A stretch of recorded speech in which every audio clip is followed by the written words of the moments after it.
mga menor de edad na bata sa Caloocan City.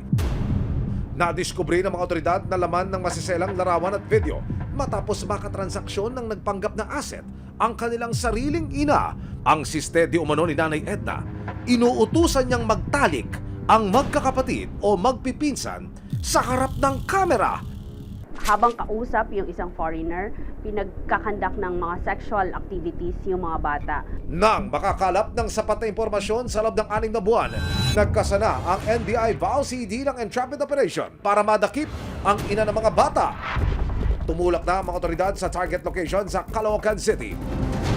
Pero si Edna mukhang no-show sa nakatakdang live show kasama ang mga menor de edad na anak. Makalipas ang mahigit 2 oras, isang chat ang natanggap ng mga otoridad mula kay Edna. At nang i-video call ng mga otoridad si Edna, isa pang babae ang lumitaw katabi ng mga batang isasalang sa live show. Itatago namin siya sa pangalang Esther na nagpakilalang kapatid ni Edna. Isa rin daw siya sa pinag-iinalaan ng mga otoridad na nag-uutos din sa mga bata. Maya-maya pa, iniharap na nila sa kamera ang 2 menor de edad. Ang mga bata, walang kamuang-muang at kumakaway-kaway pa sa kamera. Okay, go na, go na. Perimeter! Go, go! Ito na ang naging hudyat ng mga otoridad para gawin ang rescue operation at paghuli sa magkapatid na suspect. Pagdating sa target location, naaktuhan pa ng mga otoridad ang isang nakahubad na 14 na taong gulang kasama ang kanyang 7 taong gulang na kapatid. Pero Ma'am, wala pong bata dito, ma'am. Wala pong bata dito, ma'am. Sir, wala pong bata dito sa bahay namin. Kapatid ko po yun. Yung barangay? Okay, makinig kayong dalawa. Makinig ka. Opo, opo. Umarap ka.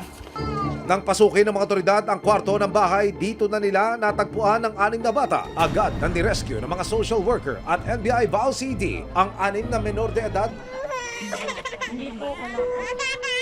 Nailigtas na rin ang 2 buwang gulang na sanggol habang sinasagip ang mga bata. Wala po, wala po. DSWD. Yes, pati po lang. Okay, dala na sa mga mga saplot. May isa pa? Isa pa?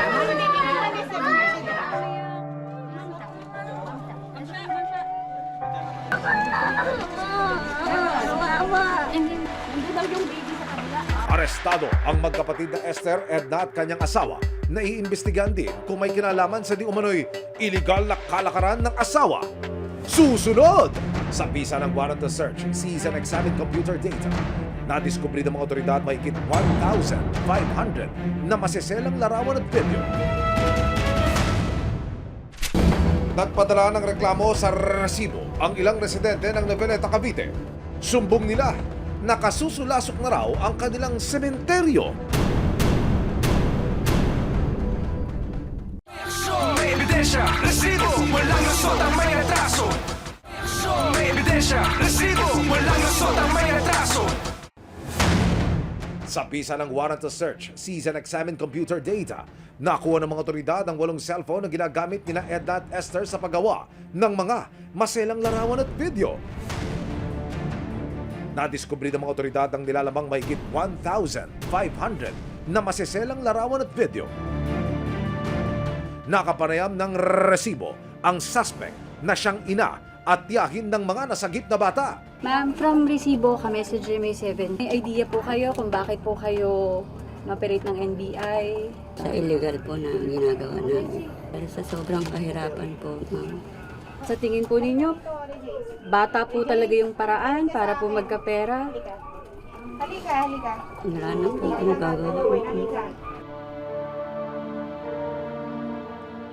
Pero ang kanyang kapatid na si Esther, todo tanggi pa rin na sangkot siya sa iligal na kalakaran. Pumunta lang po sila dito. Hindi ko naman po alam na may kausap po sila na gano'n. Nasa video call ka nga po kanina.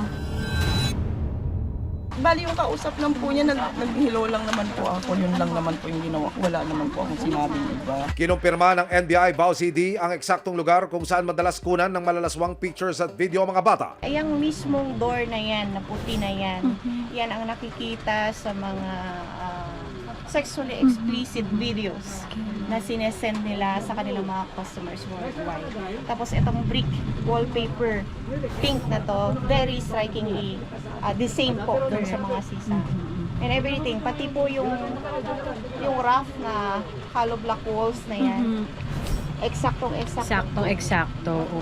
Matapos ang pagsagip at paghuli, dinala ang mga batang biktima at mga arestadong suspect sa opisina ng National Bureau of Investigation. Pina-medical genital examination natin, may penetrations na mga nangyari sa mga batang ito. Sinampakan naman ng patong-patong na kasong online sexual abuse and exploitation of children, qualified trafficking at rape by sexual assault. Humaharap sila ng 14 life imprisonment. Ibig sabihin, sakaling mapatunayang magkasala habang buhay ng pagkakakulong ang parusa sa mga suspect.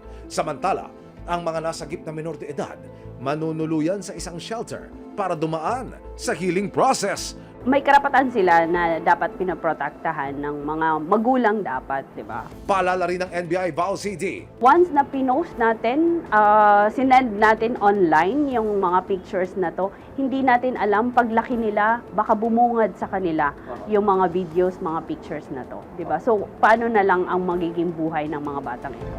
Sa gitna ng nararanasang kasalatan at karahasan ng buhay, huwag sanang itaya ang puri at kamusmusan ng mga bata, kapalit ang pera at kamunduhan dahil anuman ang kitain sa iligal at mapanamantalang paraan, siguradong may nag-aabang na parusa.